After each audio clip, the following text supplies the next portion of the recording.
Sucking. Okay. And if she doesn't drink, squeeze. There. There. There's the pause. There. There. There. There. There. And so keep the pressure up until it doesn't work and then release. Wait for her to start sucking.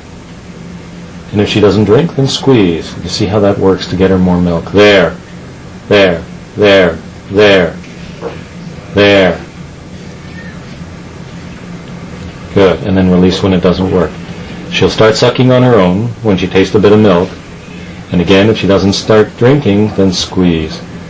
This is the way to get that extra hind milk into her so that baby drinks more on this side, then it'll save you one latch per feeding. Mm-hmm.